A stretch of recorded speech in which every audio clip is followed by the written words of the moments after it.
left are Alex Duvelius, Carl Sutton, Hannah Jones Crabtree, Nathan McLeod, and Bill Yeager. The first four there are members or grantees of the Lord Foundation's Fieldwork Initiative, and they're going to share their they're going to share about their projects, and I'm going to start with Bill introducing the work.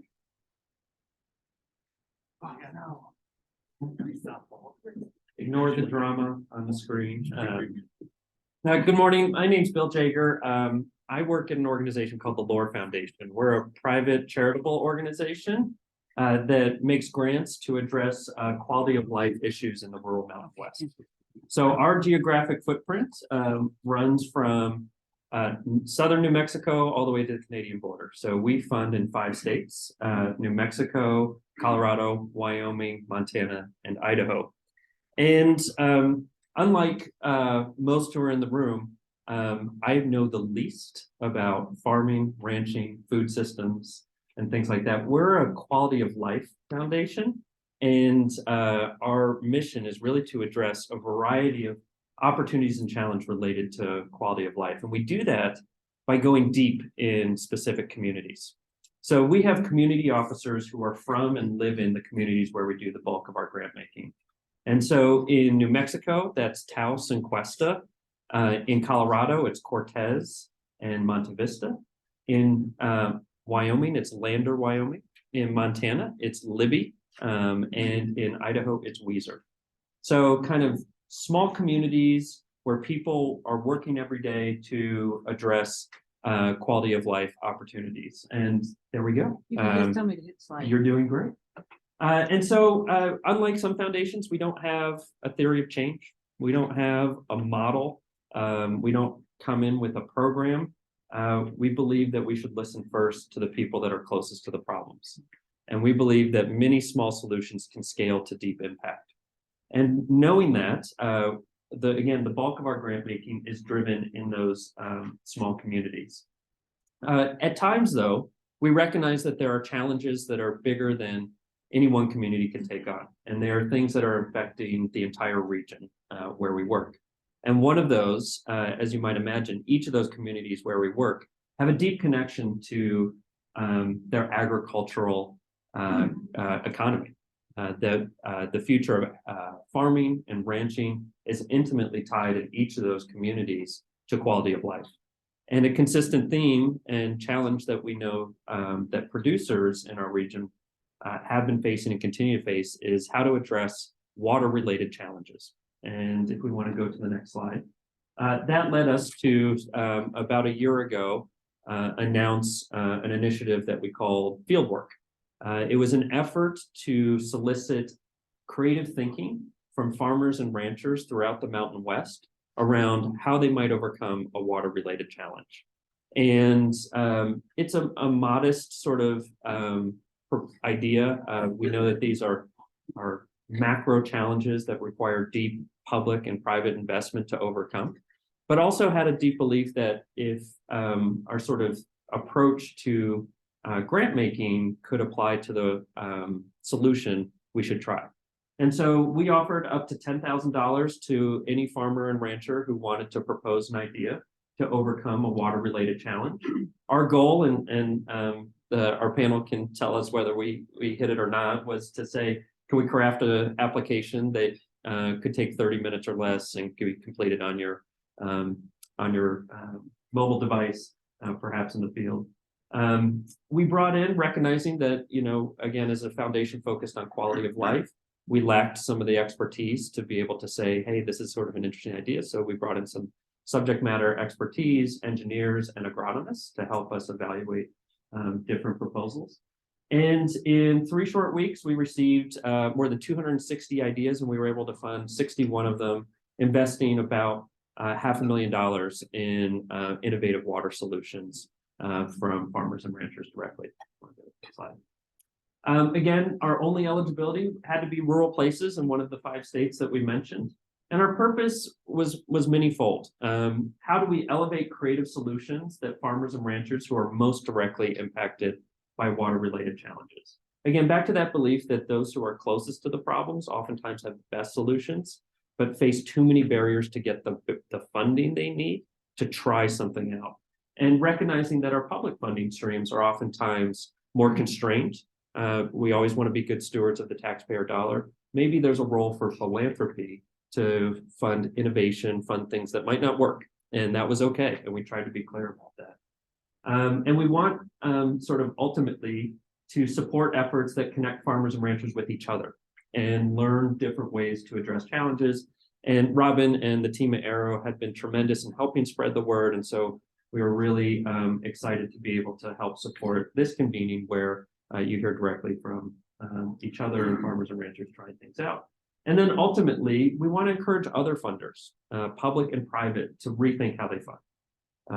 Match requirements, complex reporting requirements, detailed applications. There are substantial barriers, as you all well know, to the time it takes to secure funding. And can philanthropy, can public funding ultimately be more responsive to those who are closest to the problems? I think last slide here. Outcome areas, we had a variety, many more, and you'll hear about those. One more slide and we'll hear from everyone.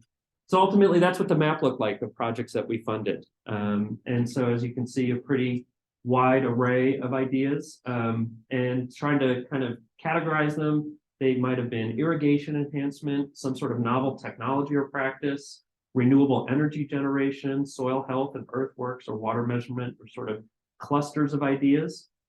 And on our website, you can read short blurbs about each of the 61 projects that we supported. But much more interesting than that, we're excited to be joined by a number of producers. Ford, I don't know if you want to pull a chair around as well. We've got plenty of space. And if there's anyone else we funded in the room, and I'm kidding. Sorry. All right, one more slide there, Robin. And yeah, so ultimately had the good fortune, myself and others, to spend some good time on farms and ranches over the course of the past several months, hearing from people. And we had a lot of different ideas. Innovation comes in a lot of different ways. We had people who were truly experimenting or prototyping a new technology. Like they invented something and they tried it out. So we have a few that are out there, creative ideas. Others who were sort of taking a technology or practice they thought might work and adapting it, something they'd heard about and were trying to scale it, or introducing a practice or technology to a region where it wasn't commonly used. All of those were ways we thought about innovation. And I think I'll leave this up here if it's not a distraction. Feel free to check out our website.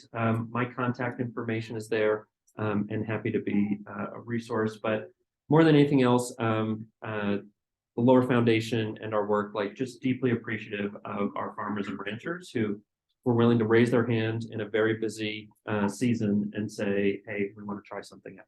And so I'm going to stop there and we'll hear from those who did the hard work.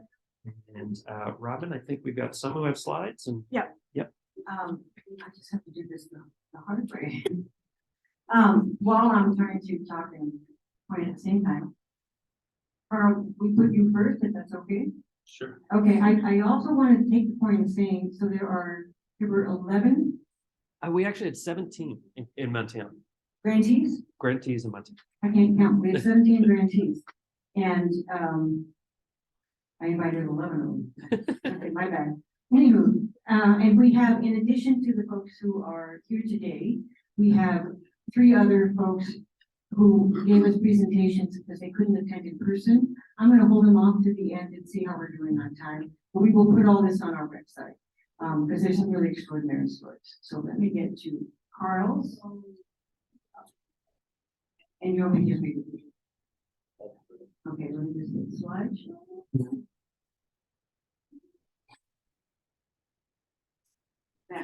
Here we go.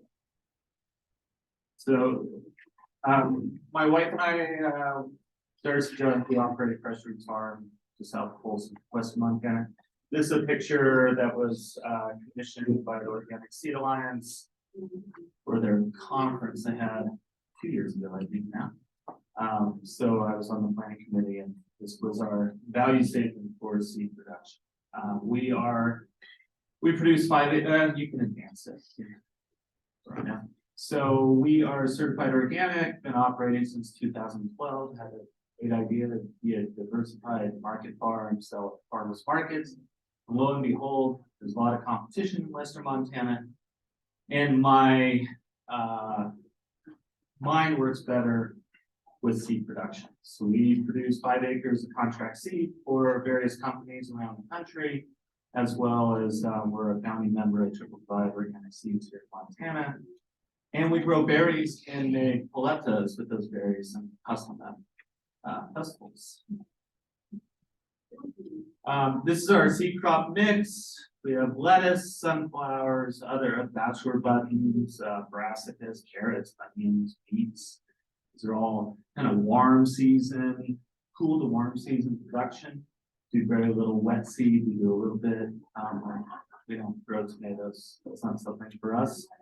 Just where we're located.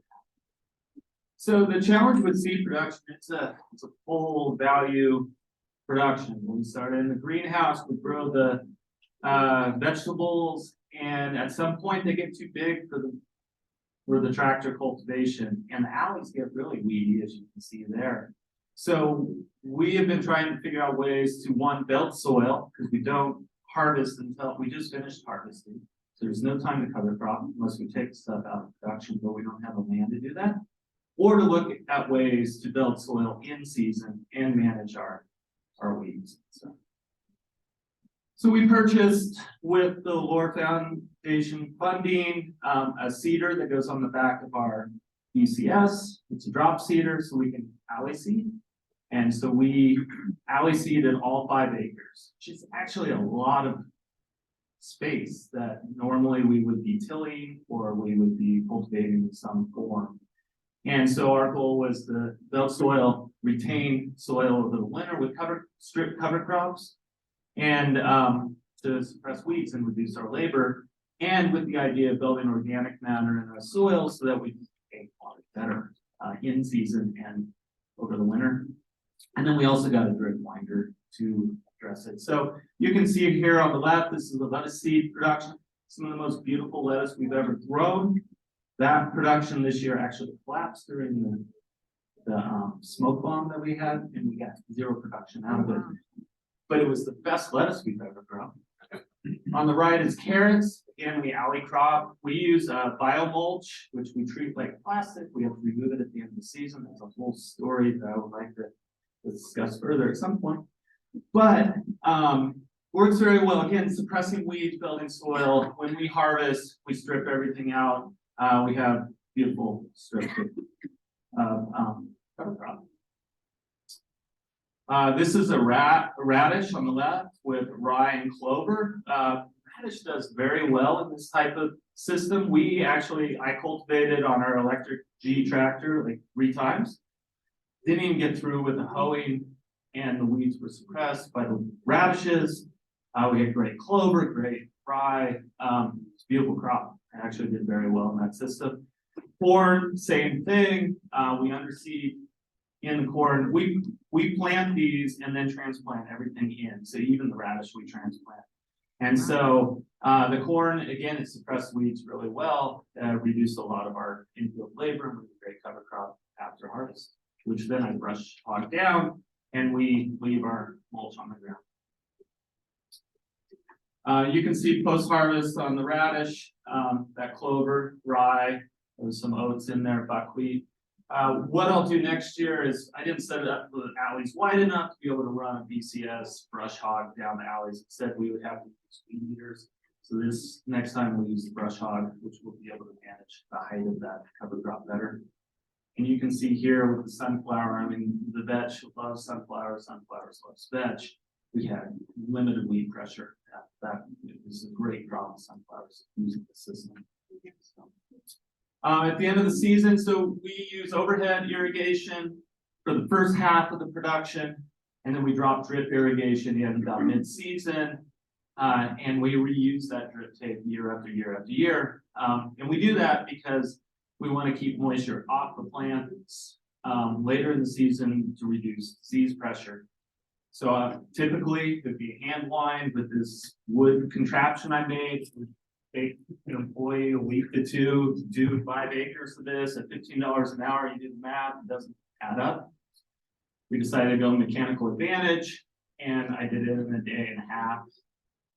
So that reduced a lot of labor for us, managed our water really well. Plus, it has a dual purpose. We use this fabric in some of our alleys, like in our strawberry alleys, as well as in those beet production alleys. And so I could roll up 250 feet and with that, it's a lot better than folding it all up. So it's been a great tool, reduced a lot of labor. And yeah, that's what our place looks like. So thank you.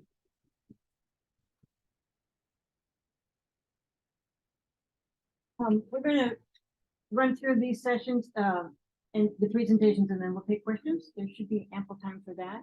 And I'm gonna go back. And Robin, you're Yes, right. sir. It was 11. Okay. You got it. Sorry.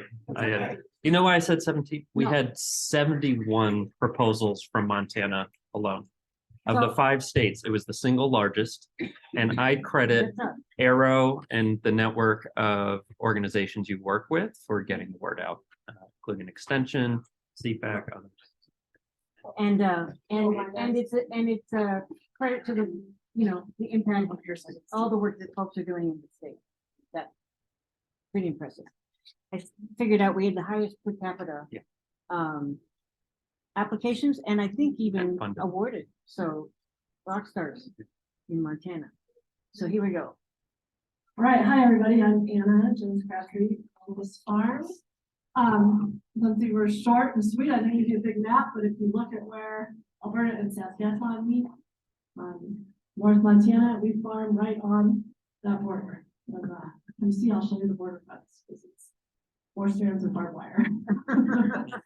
Such a. Yeah, so, geez, I don't know what happened to my slides here. Anyway, we'll work with it. It's like something in transition because it's cut off here at the bottom. You see that more? Okay, so our project, we actually had 2 kind of in parallel, one that was funded by LORE. We farm, as my husband Doug likes to say, in a place that's too dry for cows. So we're first generation. We started our farm in 2009. We're now 12,500 acres, 100% organic. Have converted a lot of land from Chem Valley no-till to organic. What we have wanted to do since day one is integrate livestock into that cropping system. Took us a while to find a human that wanted to manage the cows. So Paul Neubauer was an apprentice, came to us, I think, 4 or 5 years ago now. And so the grazing enterprise is now Paul's. So we have a small herd of Highlander cows, pretty cute with the bangs. And then we have much larger herds of cows and other neighbors. One of them's another organic producer 60 miles away from us that bring their cows up to our farm in the summer. Paul manages them. They pay us for the grazing. It allows their pastures to rest. Their cows go back south for the winter. So our cropping system, we're laid out in 240-foot wide crop strips across every one of our fields. And then a 7-year rotation. So there's 2 or 3 of those every year that are just cover crops, and that's where we're grazing the cows. So it's actually a really integrated system.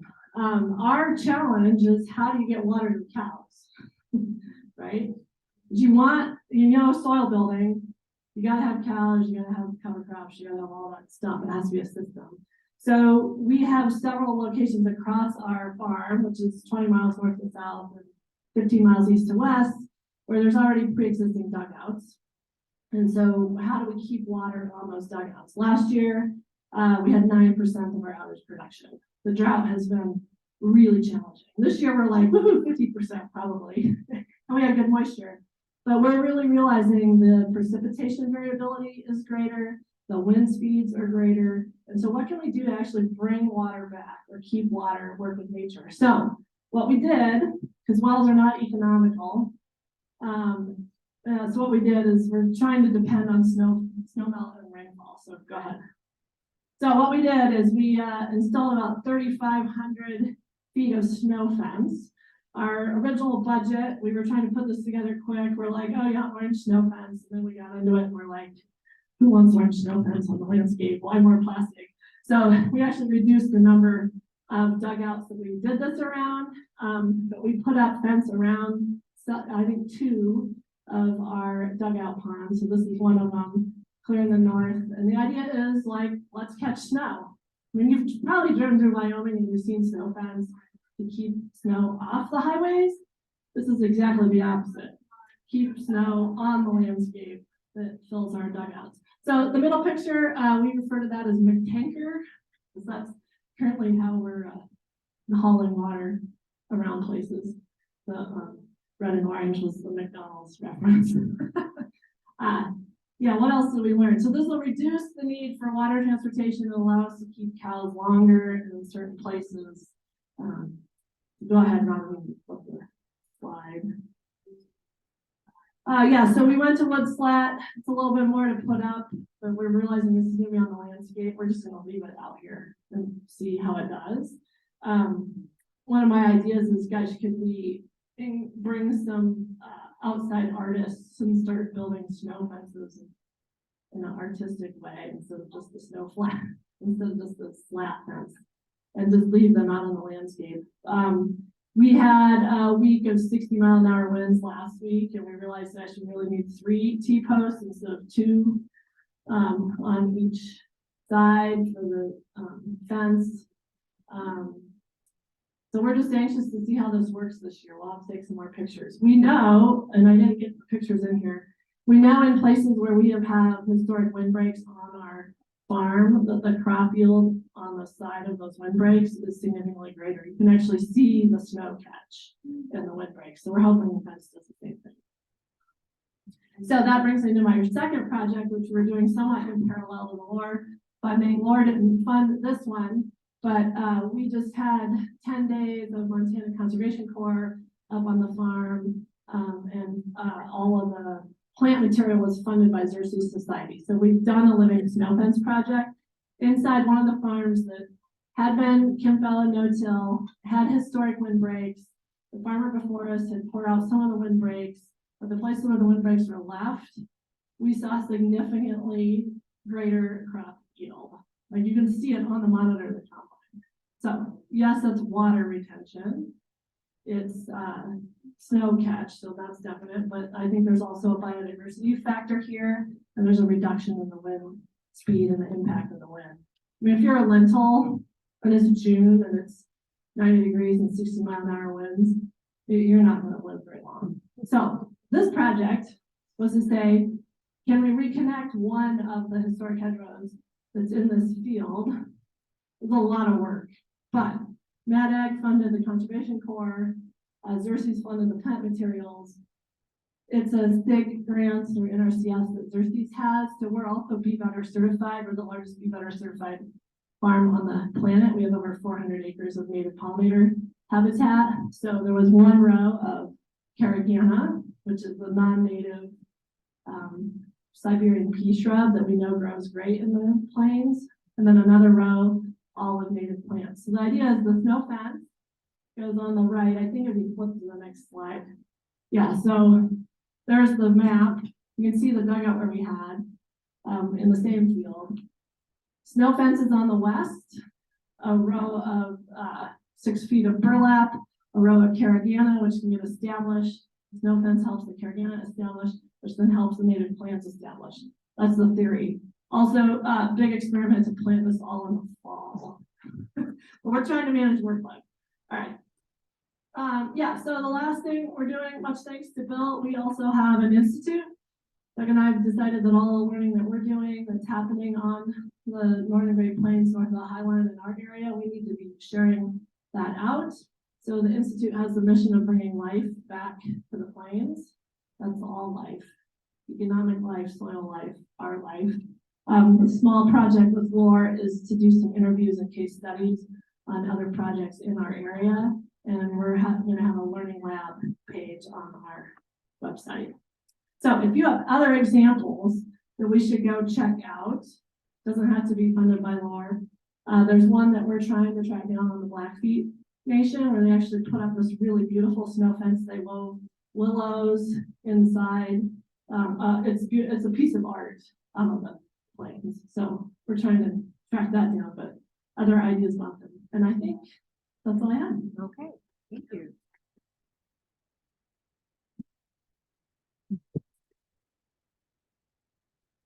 Next up, we have.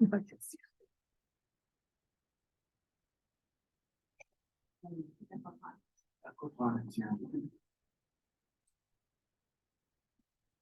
So first, thanks to the Lord Foundation for funding this crazy idea. Here's the next slide. So we live in Whitehall, so we've got 20 acres of ground that doesn't really produce much and doesn't retain water and the soil is really bad. But we wanted to do rotational grazing because we do Dutch hook bills and also mangolets of pigs. So the idea was, how could we address water conservation? And you see the picture right there, we have a duck pond. It's about 60,000 gallon duck pond, and you've got probably 20 to 30 different fowl species on there. And that's actually the water that's coming out. We'll go back to the, sorry. Oh my God. One more, there you go. So that's actually the water that's in our pond. Thank you. So I don't want to swim in it, but we've had this pond for a couple of years. We started our farm in 2020, which, you know, we moved out this way, and we had been just sort of, we've got a drainage hose and pump, and we've just kind of been doing flood area. And if you watch it, within 2 hours, it's dry, there's nothing in the soil, and it just runs onto our driveway. But our thought was, could we do something different with this like really nutrient dense water and help reintroduce native grasses? So that's actually a video. I don't know if it'll play, but what we came up with was, what if we used a water meter to get the water out into the field onto the grasses? So we've got this large pond and it's very heavy sludge, but the challenge for us was, how do we get it out to where we actually need it? So what we came up with was actually way more complex than we wrote in our 30-minute grant.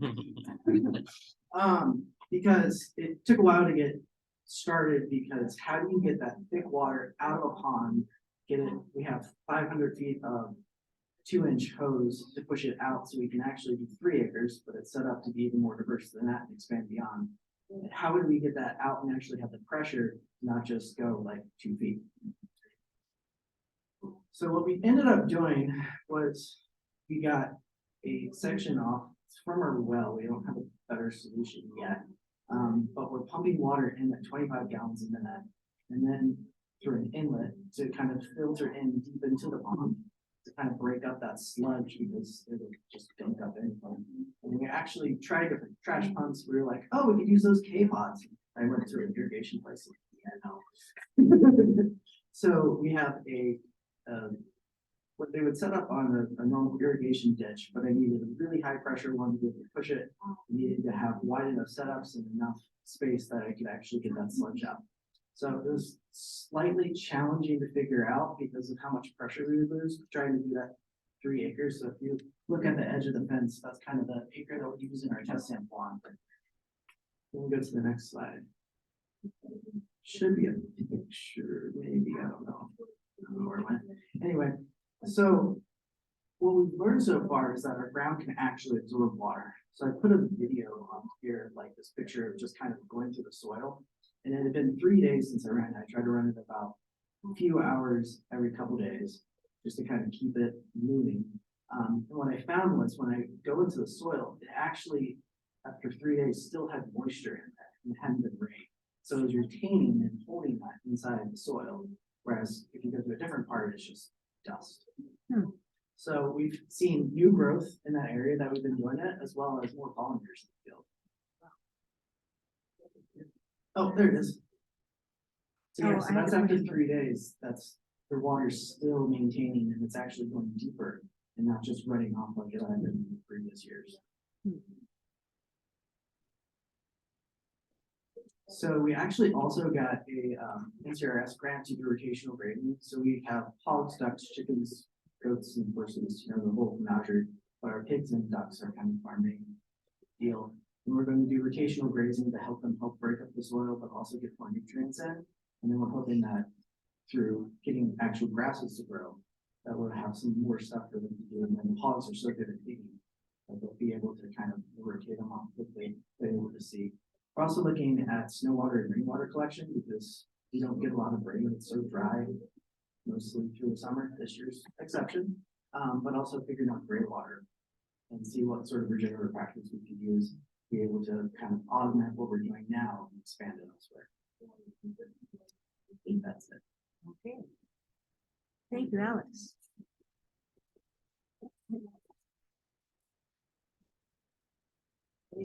Sure.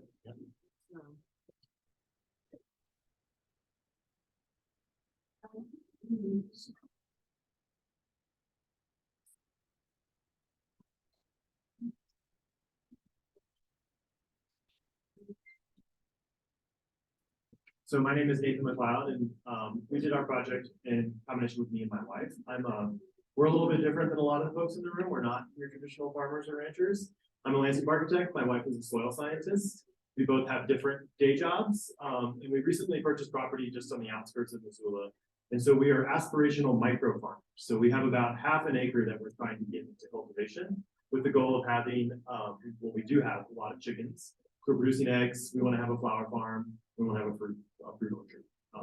With the goal of having probably like a small farm stand out in front of our house, which is something that we see across Missoula as like a really interesting way of like having a culture of farming within a slightly more urban setting, although we're on the fringe. So that's kind of our goal for our property. And so if you go to the next slide, we'll talk about our project. So we purchased our property last summer. In the back half of the lot, which was half an acre, was fallow. It's pretty much knapweed. Hasn't been done. Nothing has been done with it forever. And so what we found is when we put a shovel in the ground, we are at the bottom of an old glacial lake Missoula. And so the soil is a sandy loam mixed with a lot of cobble. And so you can take a hose and just pour the water on the soil and it will just go and go. And so there's very little water holding capacity in the soil. It's great for native plants, doesn't work very well when you're trying to actually grow crops. And so our goal was to find a way that would be pretty low tech, that would allow us to capture and store the water within the soil, within the root zone of the soil. So to go to the next slide. So our approach to this was to dig shallow basins that would actually capture the water. So we capture rainwater as well as irrigation water.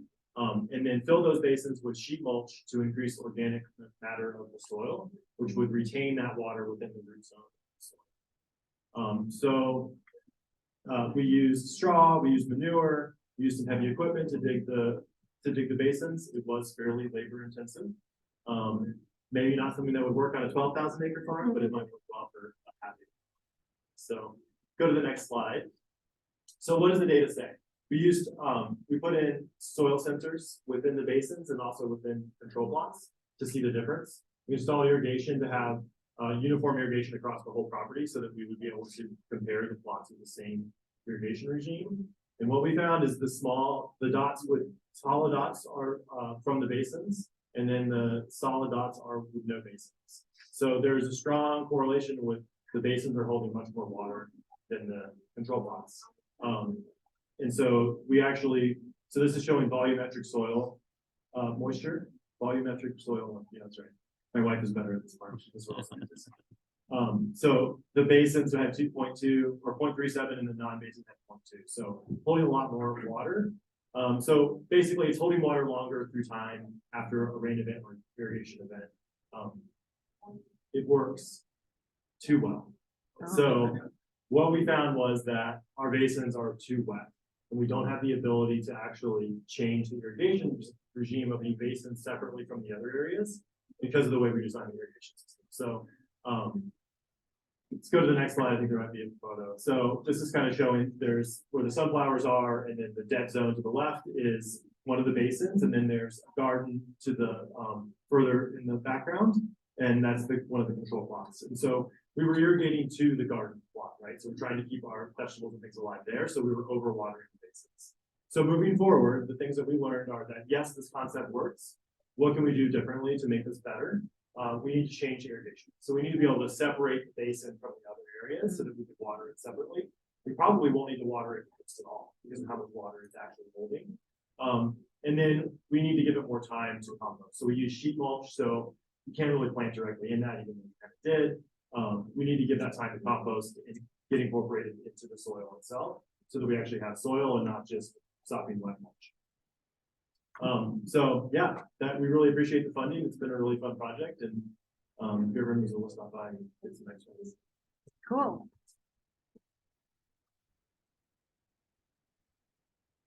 And last but certainly not least is Vern and Ford Smith. I'm so sorry. I was focused on my computer and we're sitting behind them. They're another grantee. We want to do the slides or the video?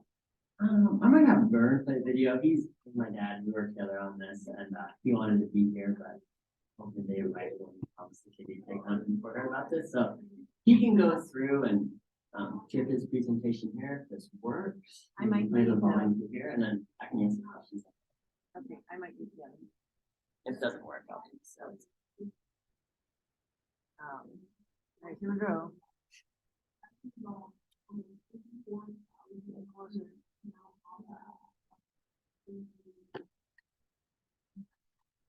everybody. My name is Robin Smith. I'm going to talk a little bit about soil biology and reclamation and the role that biology will play in feeding this up.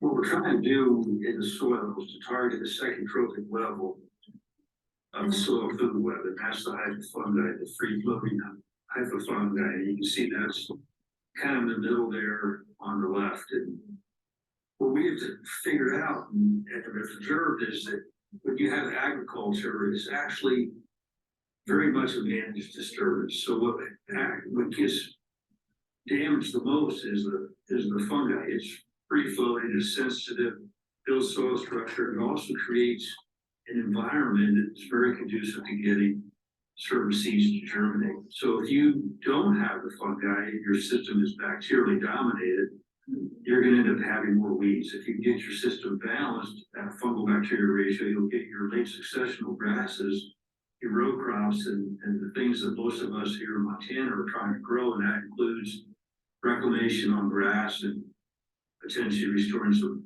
damaged rangelands. So I thought to myself, why not do the improbable? This was kind of a mistake.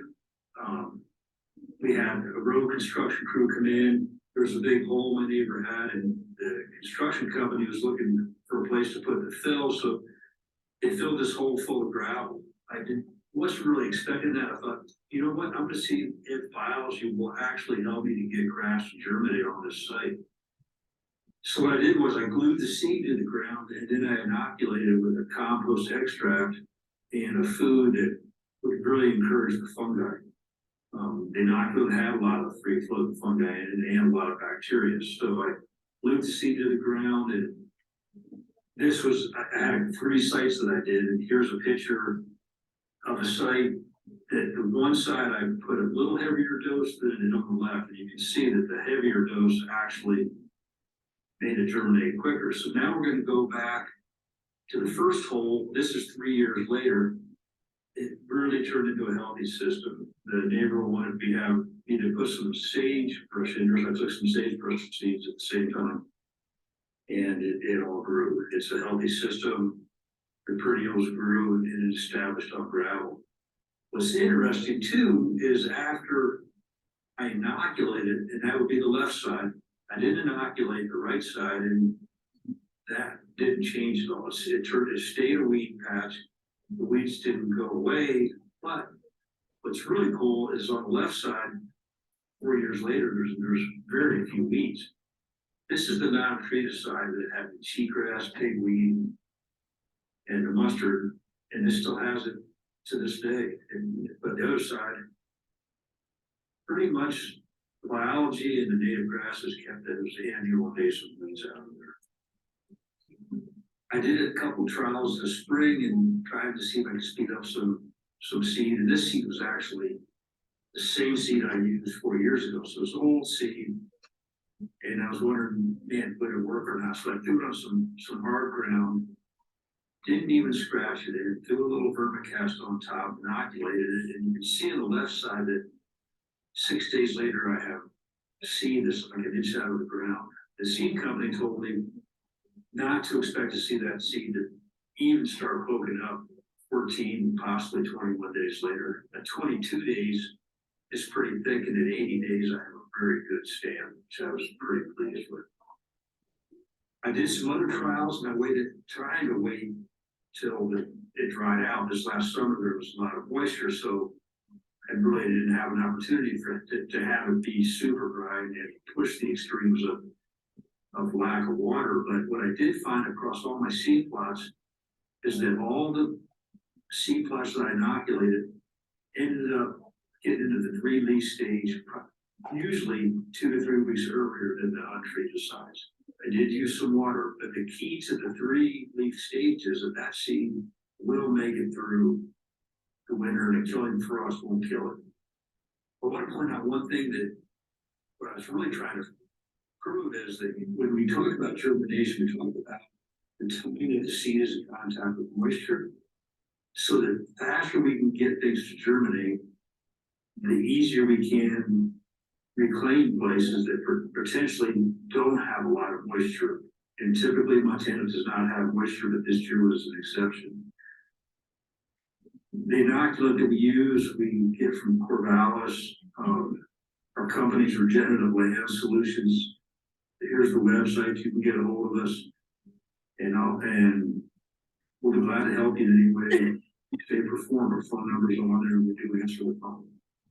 Thank you.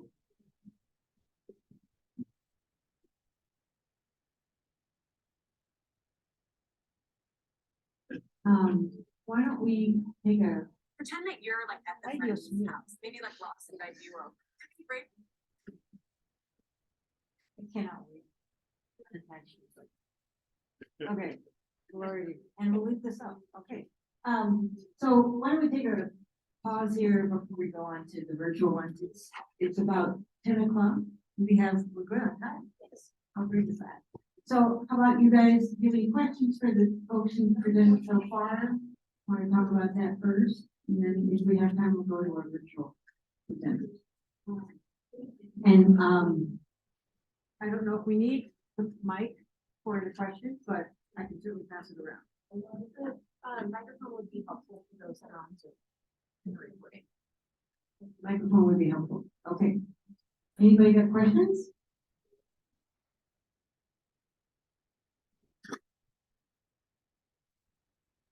In the last presentation, I'm curious as to how were the seeds moved to the ground? That's a new concept. Yeah, so for that, you work with Hydro Seed Company, and so they sprayed it on with Hydro Seeder and just had a little bit of that like Hydro Seed mulch stuff. And where he did that experiment with Tom Miner, it's extremely windy, so he just put the seeds up there all the way. So it was Hydro Seed mulch, and then they were able to mix the inoculant all over the food source. And I mean, there's lots of detail, but on that one site that had the picture with the cover crop mix, they also put the native seed and the cover crop mix through at the same time, and then that helped break up some of that gravel, and then all that died out and got grazed out next year.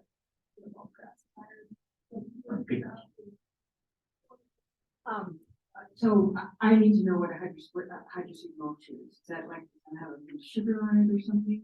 What is it that makes it sticky? Anybody know? It's my understanding is it's like it's a fiber mulch, and then there's a tackifier. I don't know exactly what the tackifier is, but that kind of holds it to the ground. So it is essentially a cut glue. I imagine it's probably organic based. For sure. Corn syrup. Yeah, it's Yeah. a sugar. Is it? Usually Okay. corn syrup, which is not organic. Okay. Well, it's based in something that was alive. Yeah. Some kind of polysaccharide. Okay, great. Here we go. My question is for Bill. I'm curious if you guys are thinking about kind of a next step for this project and how you can maybe take some of these ideas to the next level. No need to run for rural Kansas. Thanks for the question. So I think a couple things. One, we opened up another grant opportunity this past September to nonprofits like Arrow who want to help spread the word about some of these activities. Anna and her team are also doing that by like putting case studies, but we have, I think, 15 different nonprofits that are taking different strategies to share. So one example is panels like this. Fair Idaho is going to do at their Farm to Fork Festival this year, a similar panel of Idaho producers so that folks who work in the food systems can do that. Real Organics is going to do what they're calling farm hack videos, which are short sort of snippets that sort of get people excited about a creative idea where they're going to showcase 5 or 6 different projects.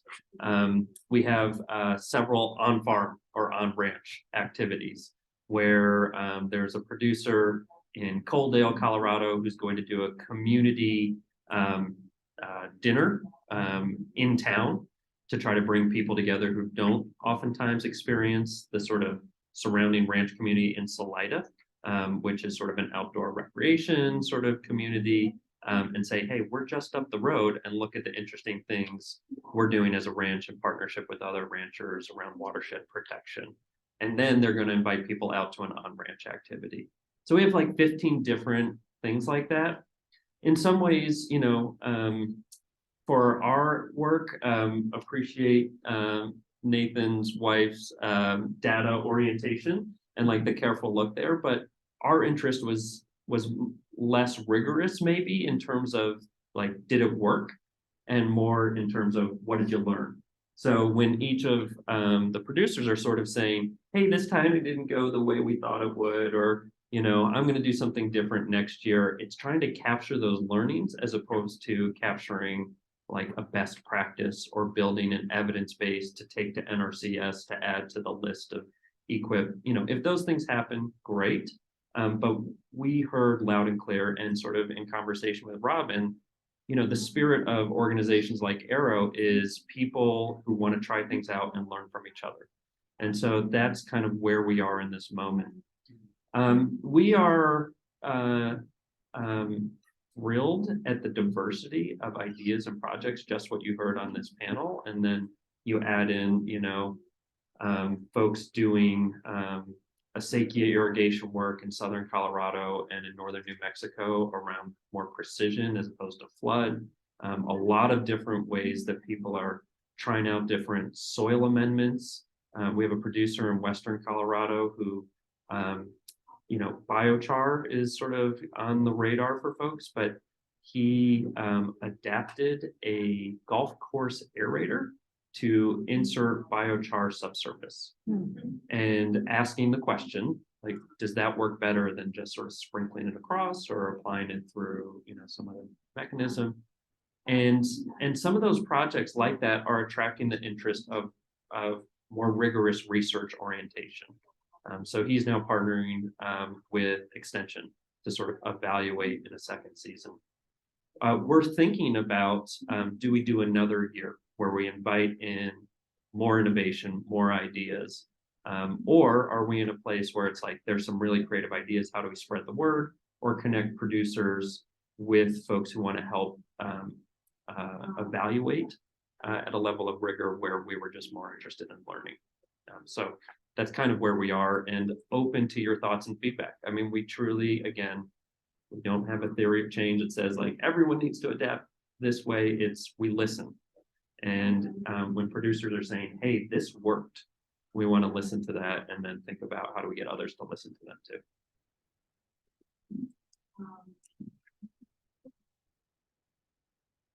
So we are YouTube fans, and we have learned to do almost everything by watching YouTubes, from fixing tractors to whatever.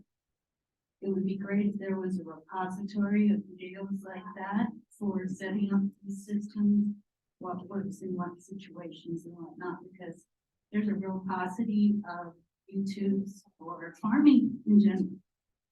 It would be great. Yeah. One of the things I forgot to mention is we have a YouTube channel and, the videos that we have, even for the folks who couldn't be here, are on that channel. So, I think there are resources for, farming through YouTube. But at any rate, we are working to develop ours as well.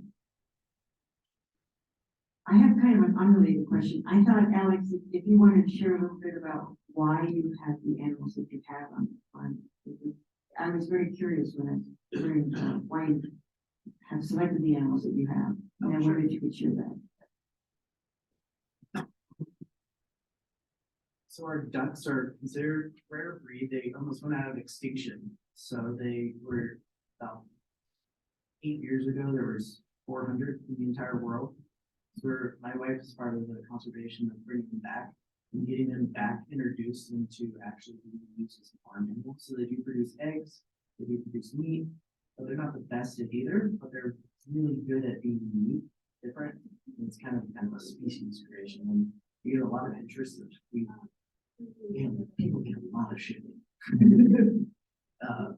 And we send them all across the country to kind of bring them back. And we came into my happenstance. Our pigs are Angolits, and they're from Hungary, which are really well adapted to here. We actually just got 2 registered boars from Ohio. What's really unique about them is that they're actually a red meat pork. So they taste very different. They taste more like beef. And we found that that's been really good for one, improving the local economy, because the chefs are like, this is fantastic, we really want to offer this. And also people are finding that the taste is different, they're able to try different stuff. And they're really well suited to Montana because it can be 30 below and you just sit outside and they don't care because they've got this thick curled hair. So they don't take a lot of need from us. So very well suited, but not too common still here. What's the name of the breed? Dutch Hookbill.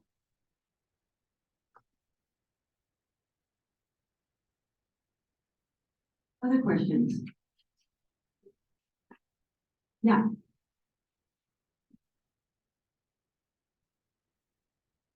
I was just wondering, from your experience, on the High Line, and, I'm wondering, how small can you create those snow fences, you know, for those that don't have maybe 12,000 acres?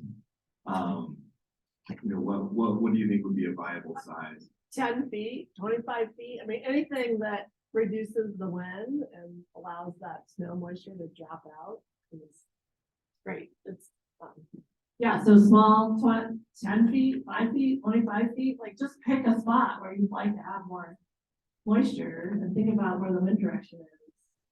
You can see this, even just single trees out that are left in some of our hedgerows. It's pretty incredible what gets caught, and then how that little bit of moisture creates this really cool feedback loop. So yeah, go put up some trees or some, I don't know. Yeah, I gotta follow up to the, this is a follow-up on the snow fencing there. I was curious if you could talk a little bit about the decision to go with the structural implementation, or having leaving some standing grain or maybe forage corn to kind of replicate that effect. Yeah, great question. So stubble is awesome, but if you have no stubble, you have to find a way to not have that be a negative reinforcing loop where there's this wind blowing. So yeah, a lot of our stuff is small grains, so it's not very tall. Moisture's been really tough the last few years. So we decided, let's put something that's structural. And so we called the snow fence project kind of a living snow fence. That's the idea of the trees, so that we could actually catch snow, get the trees established, and then it becomes its own kind of life living. So that's the concept.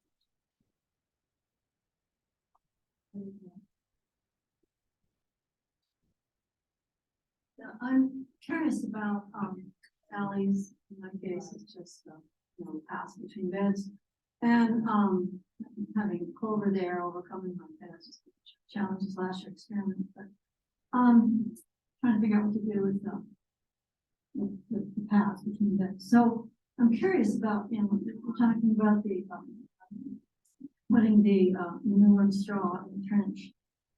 And, I'm looking at wood chips, but I'm curious about, is this going to provide for the growth of the fungi? And I mean, maybe you're nutrient based, I mean, nitrogen based in the trenches there, so it's not going to facilitate that in the short run.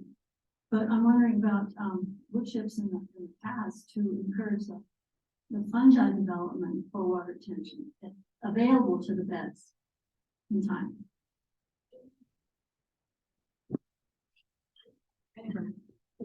Yeah, I think that other people might have an answer to that as well. I think that's a good idea. I think a combination, right? I mean, that's the idea of sheet mulch is that you have different materials that you can put in there. So it doesn't have to be all wood chips. If you wanted to do a layer of wood chips and then a layer of something that has higher nitrogen so that it decomposes faster, if that's your goal. If your goal is to keep it as wood chips, then I think you would not want that nitrogen material to keep it as a higher carbon, right? Well, especially for development of the fungi. Right, because they're gonna grow through the wood chips better. Water. Yeah. Conservation. I think that's worth trying, for sure. I'm not an expert on that, so I wouldn't know if I could tell you if that would work or not, but I think it's worth a try.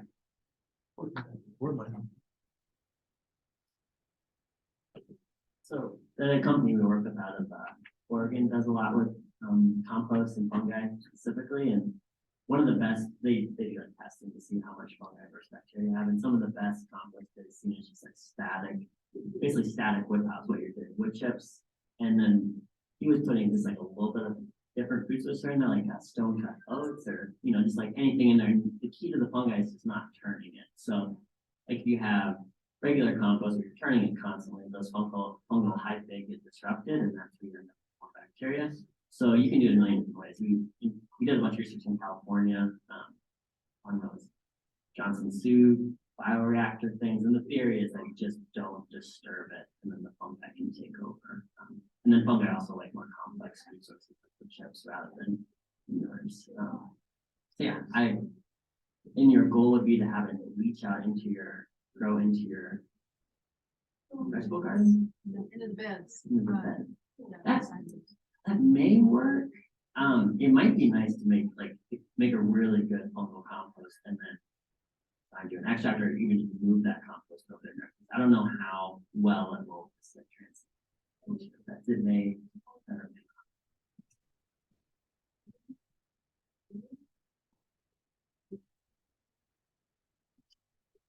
Fascinating work that you're always doing, and it's got me curious about a project that we're looking at with Northern Plains Resource Council, and that is reclamation of oil and gas wells. They're small plots, but there are a hell of a lot of them, and more all the time, and so looking at what I'm having lots of fun and little mind short video clips of what might happen with snow fences and then really like you got fairground, these are fairground places, and so part of our responsibility as fossil fuel consumers to take care of what we have lost by that consumption and irresponsible consumption. So I don't have any specific questions, but I just noticed, and the oil and gas well sites are not the only places that we have left bare. And so as we think about these, what can we do for all these little places, just like we have backyards that we can grow a little bit of food, we also have places that are bare, little bare places that collectively contribute to the degradation that happens when you have direct sunlight and rain without anything to slow that down.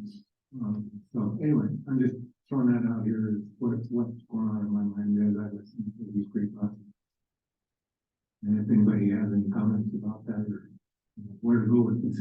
That's not there.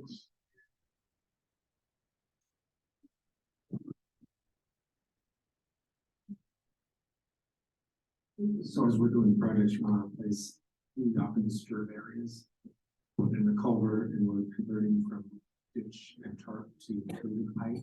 And our local extension obviously suggested putting pollinators. And I'm wondering if, was that big equipment, like a big truck that sprayed those areas, or could you do backpack or four-wheeler? Where you did some type of mix that grew them and also fed them and did kind of that micro system you set up?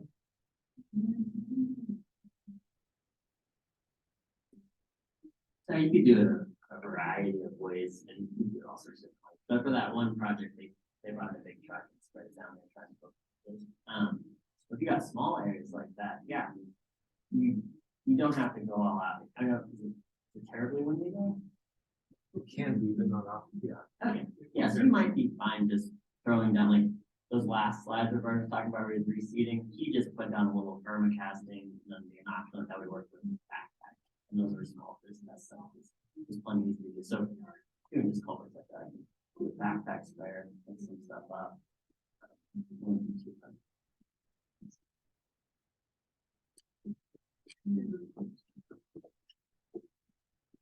Everybody knows much about biochar. I'm wondering about the minimum depth required. There's got an idea of what putting it in the holes of the broad fork, and the broad fork with bed, and just put on the backstroke. Just wondering about the least minimum depth for that. That's the least minimum water retention, especially nutrient water.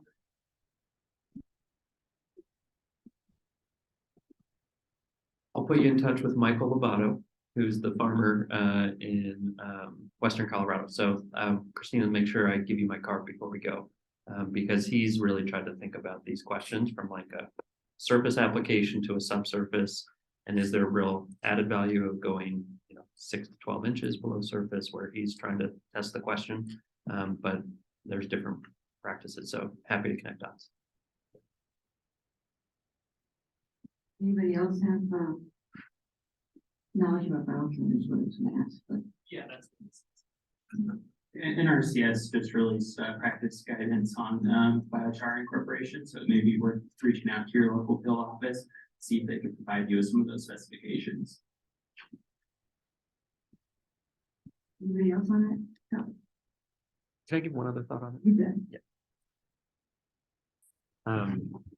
I'm excited to look at the guidance. One of the things that Michael's bumped up against is in applying for other grant funding opportunities, particularly related to carbon sequestration. That the tools used to calculate the carbon sequestration benefits of something like biochar have not been developed or advanced. So he's got this sort of innovative practice, this sense that biochar has both these water retention and potential carbon sequestration benefits. But unlike some other practices that have the evidence base where you can say, if I do this, I will sequester this amount of carbon, he's not there yet. And so I think it's a good example of a place where more funding needs to be available for creative solutions that are testing ideas when it's hard to say, I've got the hard evidence base to do the thing. Because here he is trying to think something out, has sort of a sense that like this might get us somewhere, both from a water and carbon strategy perspective. And we've just got to get the evidence base behind some of these practices. And that's why I'm super excited to have innovative farmers and ranchers trying some things out, and maybe that can help move the conversation forward. Just to add to that, Bill, so yes, and I think one of the things we have to be really careful of as a community and society, there's not a checklist to fix the conundrum that we are in with climate change. It's going to take every one of us looking at the place that you're sitting, and what is your system solution for your place. So one of the things we've been doing on our farm is really frustrated that, oh, there's ecosystem service payments, and people buy a ticket on Delta Airlines, like, let me offset my carbon. Where does the money go? Like, what are those projects? projects, you have a relationship with the person doing the project. So we've launched this other program on our farm called Community Supported Stewardship Agriculture as a way that people become members of our stewardship agriculture program. So you, for $100 for 1 acre, you support the stewardship of our farm. Because in climate change, you may not have production every year. And so who's helping to still graze cows to pay for the salary of those folks? That's not, there's no money for that if you don't produce something. So I think we have to be thoughtful as a community, not just going off like, let's get a carbon market and it'll all be great. Because I think that's a really reductionistic approach. So just, I think it's really good, Bill, that you guys are investing in a lot of innovation, and we need to continue to talk about innovation. But you need to look at what is the suite of innovation on each one of your own operations or in your own life that you can handle. And frankly, I don't want to be paying a bunch of money to ship a bunch of stuff from someplace else, right?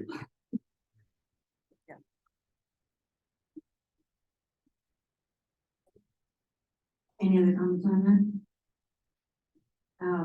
We can continue this conversation, or we could take a couple minutes to look at the short videos from some of the other grants if we can do.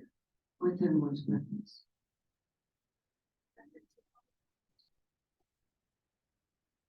Yeah, we have about 15 minutes left. So sorry, videos? Yeah, let's do Okay, videos. Let's do it.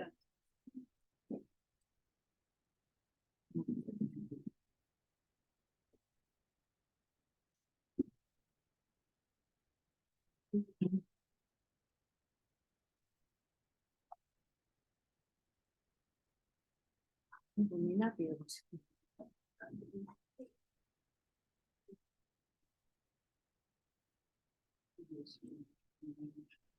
It's hard to know what everyone's watching. No.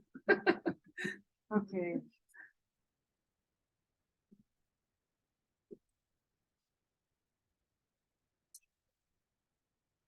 I help. It's on the back end. no, it's in here. It's in the box.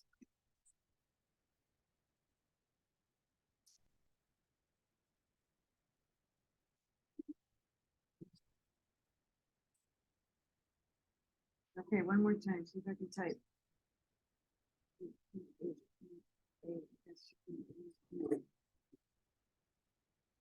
Okay. Why don't we talk amongst ourselves?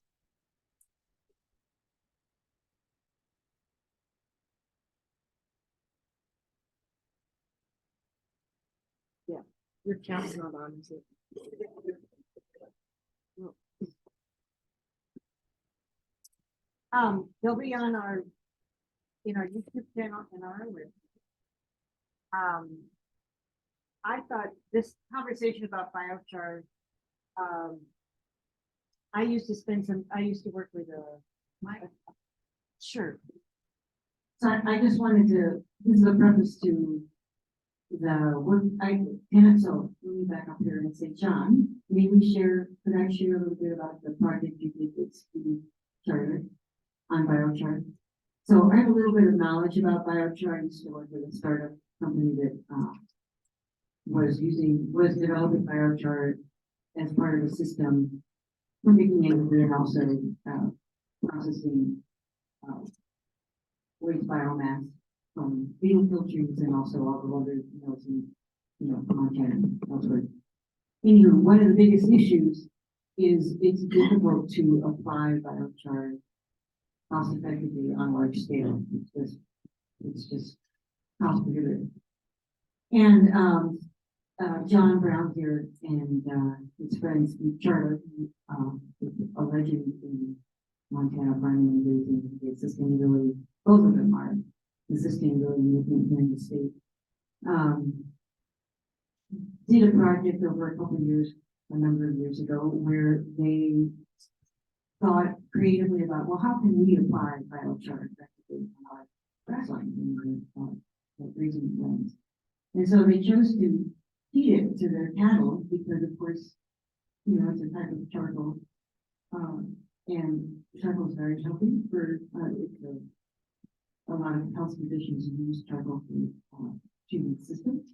So the idea was that the cow or the cattle would get the health benefit of this part of the charcoal passing through its system, and then the biochar would pass through the manure onto the land as the cows wandered through the grasslands.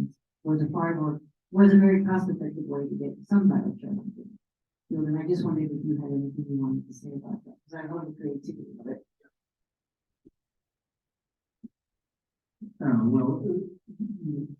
Well, people who thrive on creativity and imagination are, this room is full of. And so this is a research imagining that really got our reason to go on fueled, and so we did several things, and I think Steve is still doing it, although he's reducing his cow herd and getting into goats. If you'd asked 5 years ago, or even probably 3 years ago, what he thought about herding goats, he would have a different opinion than he has now.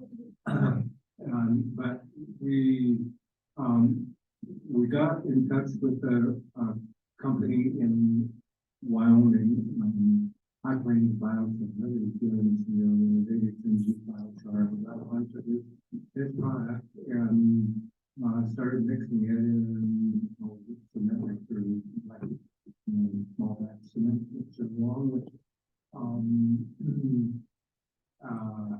some other things like some clay and some hard seeds. We put alfalfa and some other small seeds in that, and maybe some effective microorganisms, and just a bunch of stuff to think, well, we'd like to have this out on the land, and how are we going to deliver it? So let's run it all through the cow.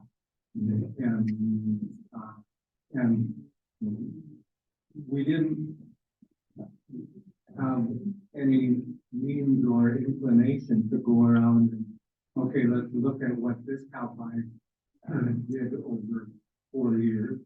And so, and to the injecting biochar with the aerators.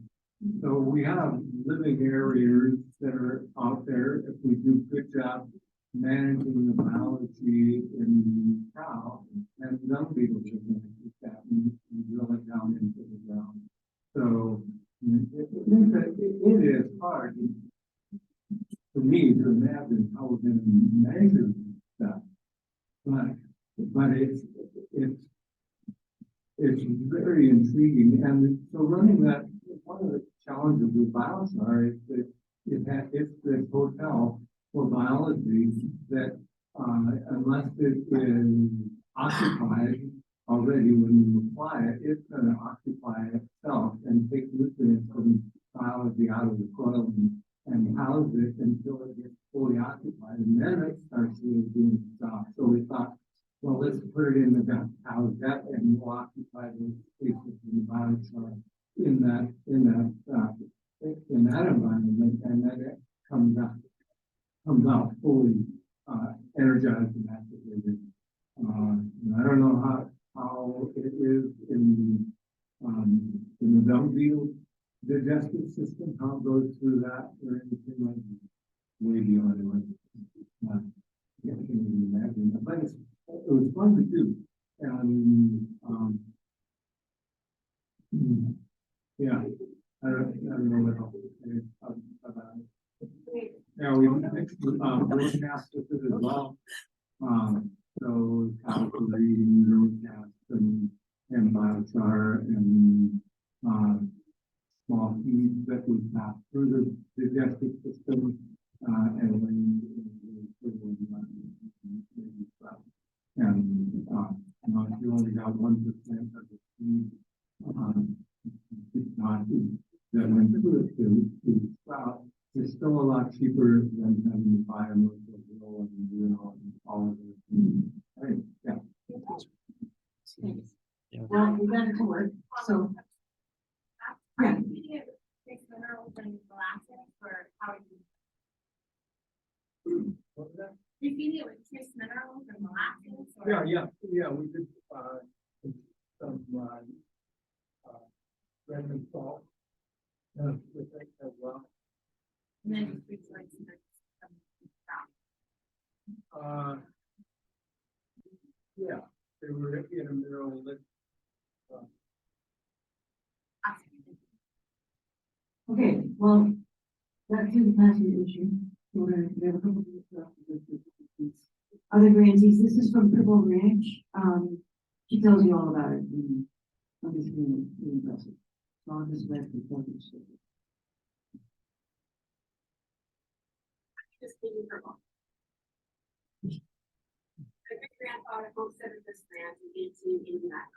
We're a dry land commercial outcap operation located about 25 miles south of Great Falls, Montana, in a little ranching community called. I'm standing in a summer pasture where we keep about 50 to 75 3-year-old hares all summer long. We drop cows into this pasture a day and pull them out about this time of year, mid-October. Problem we've had in this pasture is that it is a single source of water. It's our only summer pasture that has a single source of water. We're using a gas generator to pump the water out of the ground and into the cistern you see behind me. This poses a problem for several reasons. As a family operation, we pay really close attention to labor requirements and finances. Having a gas generator here required somebody from the ranch to drive up every single morning and start that generator to get the water into the system. Sometimes we had to come up twice a day with a good warm months of July and August. That's an incredible amount of time we spent driving back and forth to get this water system.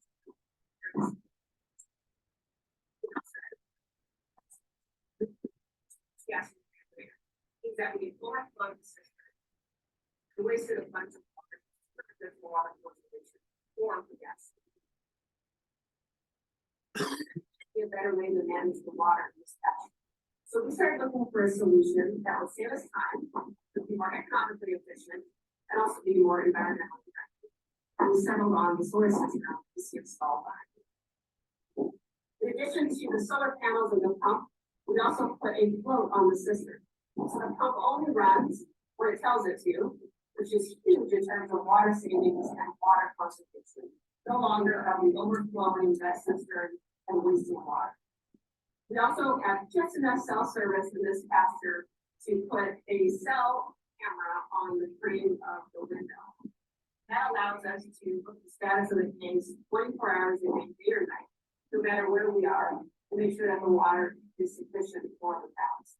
Now, the only time that we really have to come up to this pasture all summer long is to do health checks and distribute salt minerals. I'd like to thank the Lord Foundation for providing the grant money for this project. We know it's just one water source, but this has been a game changer for our ranch and for our family in terms of labor savings and cost savings. And we're able to operate in a more environmentally friendly way. This has become more and more important, not only for us, but for rentals all across America. So thank you.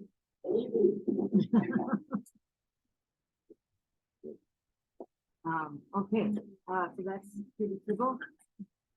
And Next one is Linda Poole. She works with sheep. Linda Poole also works with them. Hi, I'm Linda Poole, and I'm so happy to have this opportunity to talk to you sorry, everybody. today about how I've been using sheep and their wool to deal with the water scarcity issues that we have. And I had two hypotheses going into this project. One was that sheep can save soil if they're well managed, and that wool can save water. And the way that I do that is through the grazing management both on the pasture and when I'm pulling sheep off the pasture for bale grazing during drought and during winter. The cleaning of my landing barn creates the base material for compost. The leftover wool from my sheep that is not headed out to the whirlpool creates felt and mulch that I use for erosion control structures. And so that's really what my project is about, managing the grazing through adaptive multi-paddock grazing and through safe to learn experiments. I was able to come up with some really good ways to manage succession, to manage the leaf area, and use water by the plants during and after the drought.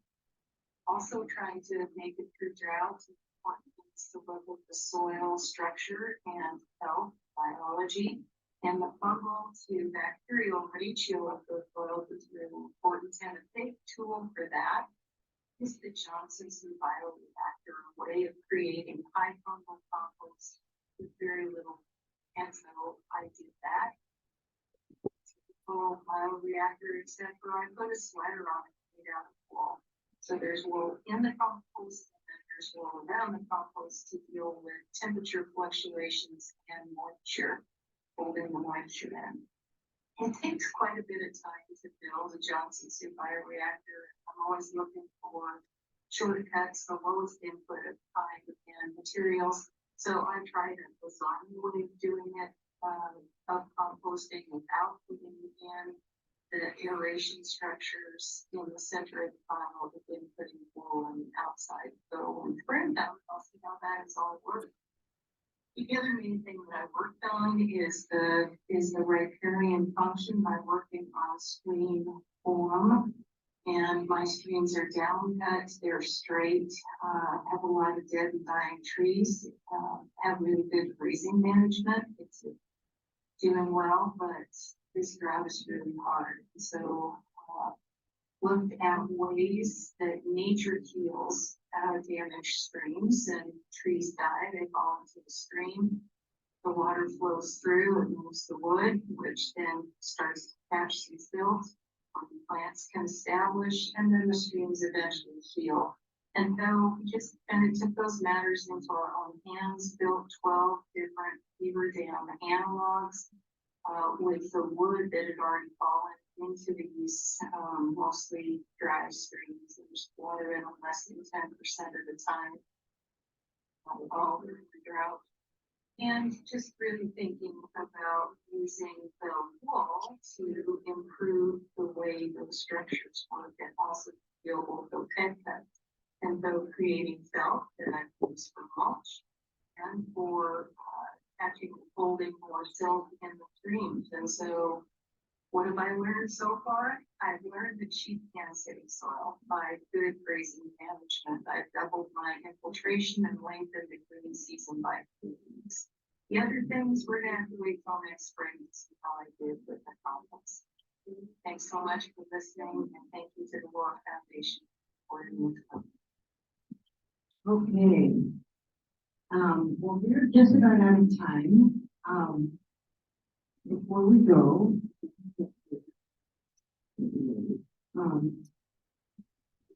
oh my gosh.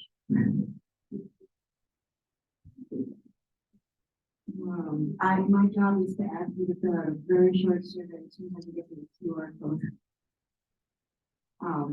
That will both,